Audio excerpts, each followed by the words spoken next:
if someone had said to me, "Oh, you're going to be working on an Olympic Games, a Euros, and a World Cup and a Champions League final within 3 years," you're like, "Wow!" Barcelona, Real Madrid, Champions League semi-final, 2002, 99,500 people in the venue. I was just, wow, this is just like being in the Colosseum. Hello and welcome to another episode of In the Hot Seat here at UCFB. Today we're very lucky to be joined by David Johnson.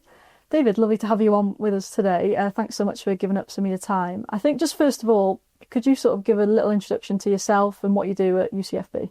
Yeah, sure. Nice to be here. Nice to have the opportunity. So I've been teaching at UCFB Manchester this is my third year. So I'm on sports media, which my sort of major on that is broadcasting. So sports broadcasting, we do visual storytelling, and currently with the third years, it's documentary making. And I've also now picked up foundation, which kind of gives us, or hopefully allows some of the ones that didn't quite get the grade they were looking for to still achieve, getting into first year next year. So yeah, it's a busy period right now. Yeah, and you're obviously in sports media. What sort of got you into that? Was that something that's always been a sort of love of yours, or is that something maybe that was quite unexpected? It was a little bit unexpected, actually. I've always worked in TV since I was 16, but it was this. I guess the crossover was probably about 10 years into my TV career. I did a lot of. I worked for a company that was called Live, Liverpool Live, and we did a lot of sport, and that's where you started to work with clubs. Tranmere, Everton, Liverpool, Rugby League, teams out of St Helens, Aintree, and a few of the amateur clubs in Liverpool. So that got me into the live element, and then from that you've just progressed into doing more and more major events. But yeah, it was a slow transition, to be fair. But part of hopefully my work here will be speed up the process with some of our students that graduate. And how's that been, sort of coming into the sort of education world, in terms of talking about, obviously your work in the sporting industry, to obviously students who want to get into that industry? Yeah, I mean, that's part of the reason I came for the role in the first place. I have to admit, when I looked at it, I nearly didn't come, mainly because I thought, well, I'm not academic in that respect. But I think a lot of universities and education places are starting to look for industry qualified people to teach, and it just felt right. I'd come off the back of working on the Qatar World Cup.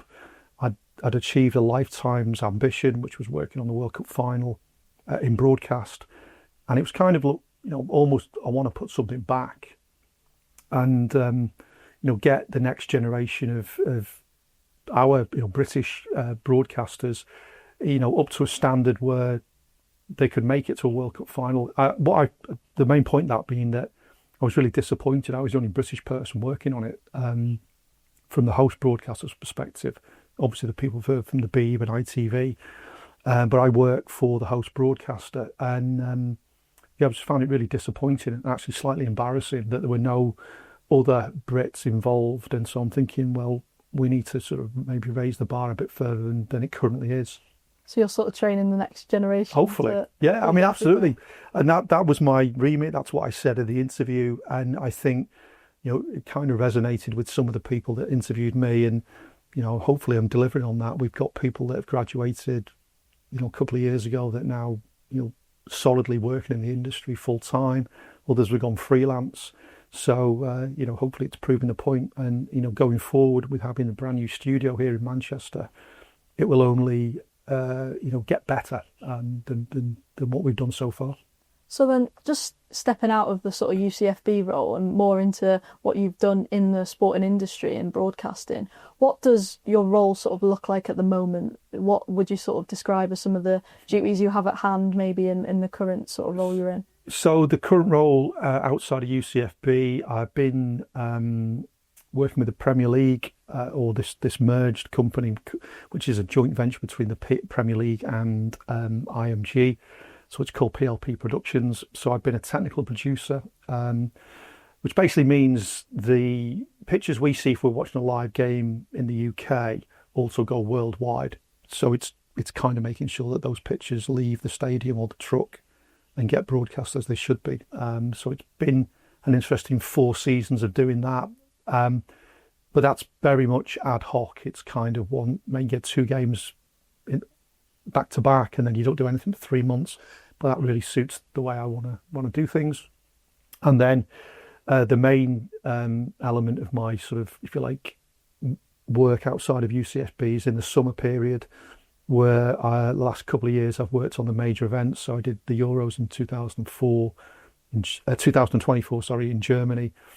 Did a couple of England games, and then this year, did the Club World Cup, which was just nice to be involved because it's obviously it was the inaugural tournament. It was in the States. There was a lot of testing being done with some of the World Cup venues and some of the way the broadcasts will be changed. It was interesting to get some feedback from students who did watch it, because I know not a lot of people in Britain watched it for various reasons. But yeah, there were some good things, there were some not so good things that were done this year. And then next year, if all goes to plan, I should be working on my 5th World Cup. I'll obviously, if UCFB allow, but I think I should be okay. Yeah, fingers crossed. But I mean, you've sort of touched on some of the big events that you've done there, and we'll come on to it later, some of your best experiences maybe, and maybe your most proudest achievements. But in terms of these sort of big events, is there a sort of pressure that comes with that, because you're sort of listing off Premier League, World Cups, and like it's maybe sort of a little thing? Yeah, I mean it does. I mean, I do have to sort of pinch myself. I mean, I'm a football fan, so you're in it, but you kind of got to detach yourself a little bit. But yeah, this is the thing. I think where a lot of people that get into broadcasting fall down is if you've been used to working on pre-recorded programming, for example. Now this is live, but a lot of people do work on pre-recorded content, and it's quite difficult to do that in the sports world unless you're making a documentary. And I first got the bug was doing a live what was it? It was a live inauguration of a honorary degree to Arthur C. Clarke. Actually, was the famous author, science fiction author. And all of my colleagues, who were probably at that point 10, 15 years older than me, were completely stressed out with all the stress of doing a live broadcast on satellites, as it was then. And I just loved it. I just loved the pressure. I loved the not the stress. It was just adrenaline. It was a rush. Mm. And I get the same feeling now. And I think if you don't get that feeling, then I think you've really got to understand why you're doing it if you're not really feeling part of that vibe. But yeah, I've worked with people over the years that have come from non-live broadcasting, and yeah, they sometimes do fall flat, which is why these events that I do work on, they seem to, and it sounds very conceited, but they do sort of handpick people from around the globe just to work on it because they've got that live experience. And no, I can't go on forever, so I want more and more of my students who have got that live experience, and therefore, they can hopefully speed up that process to work on those events. And sort of how then do you think has the industry maybe changed over the years since you've been involved in it? And what do you sort of, as you're teaching the sort of next generation, is there things you're sort of seeing now that are already changing that by the time maybe they're in it, that will be completely different? Absolutely. I'll answer the second part first. So brand new now, happening as we speak, and what we watch at home this season in the Premier League, we've got AI cameras for the first time, so AI controlled.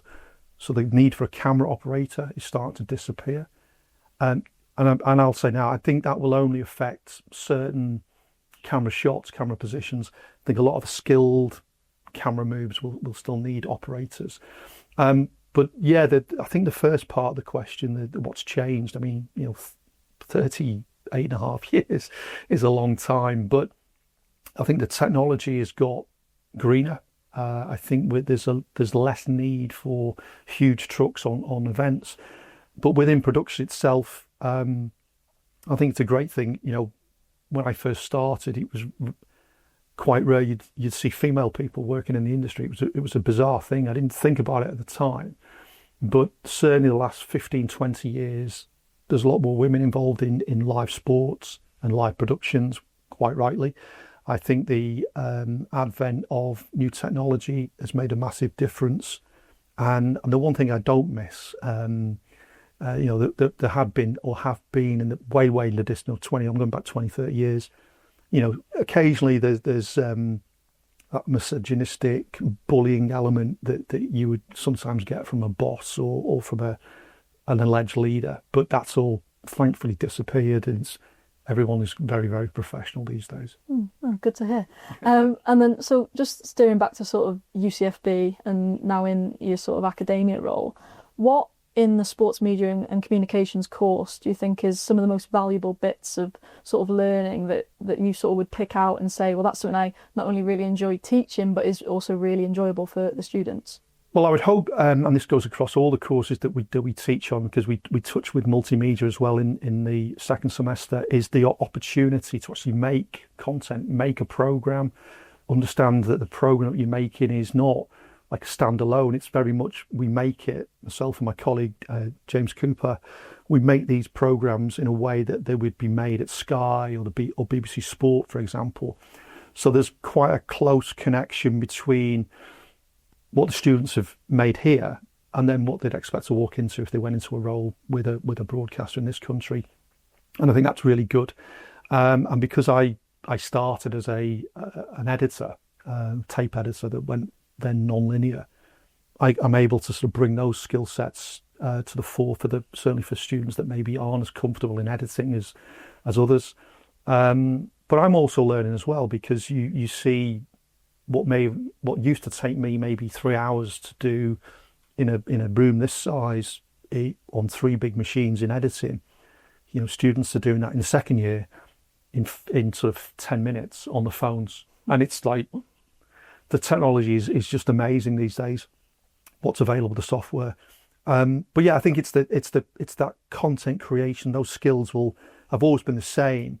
It's just that the technology has helped speed things up. And I really enjoy seeing people that have maybe not got enough confidence in themselves, certainly at the start of a semester or the start of a year, that over a very short period of maybe 8, 9, 10 weeks can suddenly come out of it with a 2.5 minute, 3 minute package that goes into their portfolio, which I would be very, very happy to share with people I know. Say, look, you need to see this, because you wouldn't believe it, but 2 months ago they couldn't, they would have not had the concept or the idea to make it, and it's their own work. And it's those things that we help and we advise and we teach, of course, but the students need to take on their own responsibility, and a lot of them do, and the results are there to see for all, really. Yeah, and you say about obviously how you do sort of things in the same way as your Sky and obviously your big sort of companies. How important is that? Like how much of a step ahead does that give the students in terms of when they are then in these spaces, hopefully after uni? Absolutely. I mean, it's a really essential skill. It's so important that UCFB have 2 studios, one in Wembley and one here, that is very similar to what would be expected in the industry. And I think the key with that is there are other universities, but they don't have those studio facilities, or they do, but they're making what I would call entertainment content or pre-recorded content, which is good. But what the industry wants, and anyone that watches sport predominantly watches live sport. And as I mentioned earlier, there is a different skill set, a different pressure set to making live content. So we make sure, in a nice way, that the students go through this live process so it's authentic. Otherwise, they're coming out and almost, their CV isn't going to stand up against 1 or 2 other universities in this country. But we're now on a global, globalization has kind of taken over for TV production in sport. So you're not only going up against graduates from university and University X and Y in this country, you've got to think about Helsinki and Japan and what they're doing in Lausanne in the States. So if you really want those top jobs, you've got to have the knowledge that matches what the industry is looking for. And as I say, it's changing already with AI and one or two other developments. Yeah, absolutely. And I just want to come back onto that sort of some of your best experiences then in the industry, and what do you look back on already? Obviously, you're still very much in it and there's still much more to come, like you say, possibly a fifth World Cup on the horizon next summer. But what are some of the things you look back on and would say, well, that was a real proud moment for me? I think there's a couple. I mean, when you certainly come from my background, and if someone had said to me, "Oh, you're going to be working on an Olympic Games, a Euros and a World Cup and a Champions League final within 3 years," you're like, wow.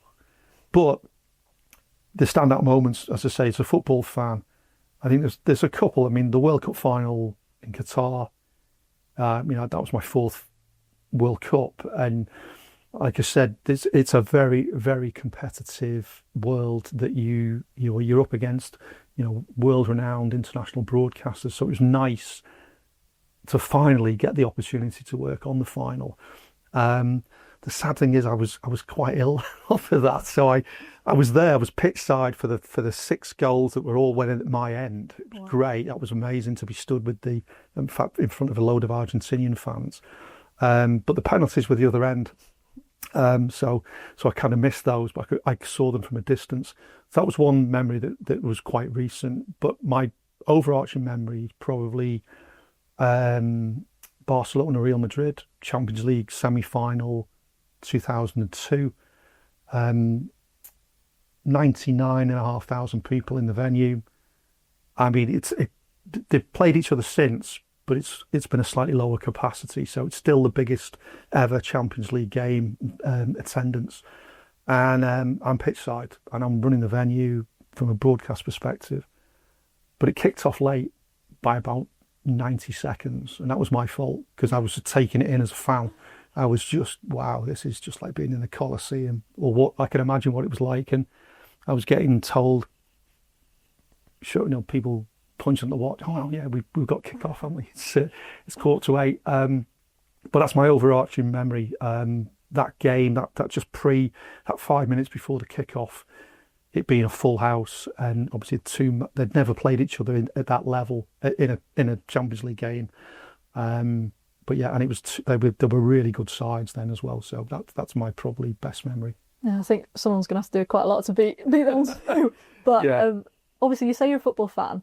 Is there someone in, not necessarily the football world, but maybe the sporting world, that you sort of look at as a bit of a sort of idol of some sort? Yeah, it's funny. I do a little quiz with any new classes, and I do like a picture quiz. I put up 4 or 5 of my sort of sporting heroes for them to name, because they're in black and white normally, because I'm quite old. But the modern one, and the one that always stands out for me, is Steve Redgrave, the rower, the Olympic rower. He won 5 goals in a row for what we'd call a physical sport. Never been done before. And I was actually in Athens working on the Olympics when he won his final gold medal. It was just amazing to see that, and you're like, wow, for his age, for Britain. But yeah, he would probably be the standout sporting hero. If it was a footballer, bizarrely, I'd probably say Hristo Stoichkov, Bulgaria and Barcelona.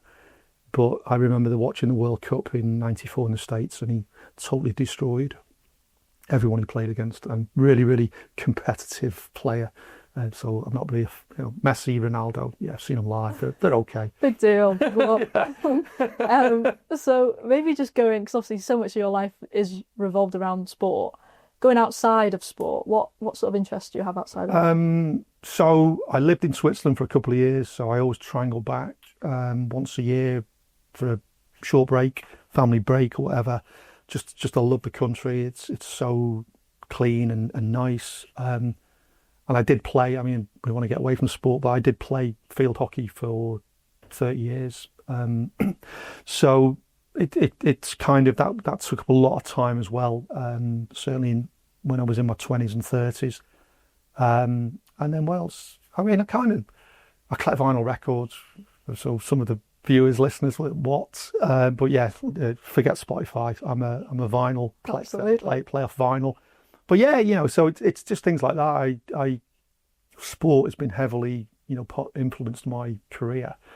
But as you said earlier, probably didn't realise it at the start because I just wanted to work in television, and I didn't really go in thinking of sport. I went in thinking of being an editor and working on different types of content. So it came, I'd say about 10 years after I started. Yeah, and just before we sort of wrap up, getting towards the end of the sort of conversation, but there's obviously so many people at UCFB and obviously around the world who just want to break into that sports industry. And obviously a lot of people at this university have taken that first step. But what's sort of some bits of advice maybe you've had from over the years that you think is so valuable in terms of getting into it? I think that the key thing is find something you're either really good at or become expert in. Even if it's not the area you may not want to do. If someone said to you, write down what you'd really like to do. And I think this has worked really well so far with some of the students. So basically, become expert, plough your own furrow, get really good at something. And then if the opportunity comes, you can go from being an editor or a camera operator and then become a producer and a director. And that's kind of the career path I took. But it took many, many years. As I say, I want to speed that process up. So I'd advise that. I think also, a lot of people think they should take everything they can, and it is sometimes really difficult to turn down work. But I also think you've got to value yourself. So even as students, get those placements by all means and do some work experience. And what the great thing here is that ECP do a broad range of things. So there are some paid opportunities. I have to admit, I'm not a massive fan of internships. I think 3 or 4 days free work is great if it's a company you really want to work for. But I hate these sort of 2-month, 12-week placements where you're just getting expenses. There's either a job or there isn't. So almost know your own value. Think about that. And I think generally it's just sort of try and act as a sponge. I mean, we heard that word last week at the media conference, that listen and learn from the lecturers that have worked or continue to work in the industry. And we do bring experts in as well if we don't know a specific area of a module. But we're here to help and we're here to educate. But yeah, I think you just got to believe in yourself. And I mean, my final point would be, and it doesn't all, some people kind of mean, what do I mean by this? But be ambitious and have aspiration. Because sometimes if you don't have that, then it can be seen as that you're not that interested and you don't really want to do something.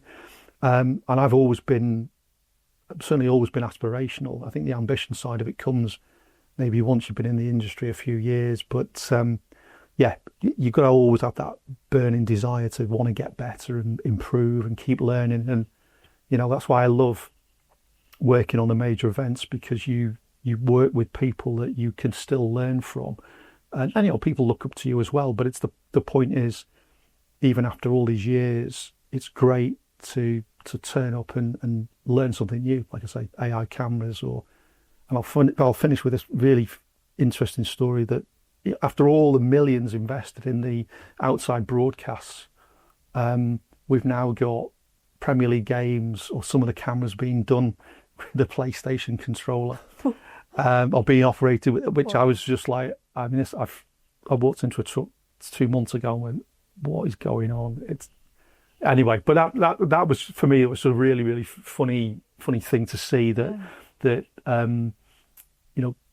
recent graduates were now controlling cameras from a PlayStation controller. And obviously I'm doing my own bit, but yeah, there is a bright future if people really want it. And as I say, myself, Chris, James, and the other lecturers, not just in media, but obviously the whole university, are here to sort of push you on and hopefully get you into the industry. So it's not necessarily a bad thing if people are spending a lot of time on the PlayStation? No, that's what crossed my mind straight away. 20 years not wasted playing PlayStation. Oh, well, brilliant. Thank you so much for your time, David. I think that was really insightful and hopefully people take a lot from it. Oh, thank you, so Mia. much. It was great. Thank Good you. questions. The University campus of Football Business offers an inspiring learning experience with unique university degrees focused on your chosen career in the football and sports industry. Come to UCFB and study an undergraduate or postgraduate degree in media and journalism, coaching and analysis, sports business and finance, plus much more at iconic sporting locations such as Wembley Stadium and Manchester. To kick off your career in sport and find out more about our courses, visit ucfb.ac.uk.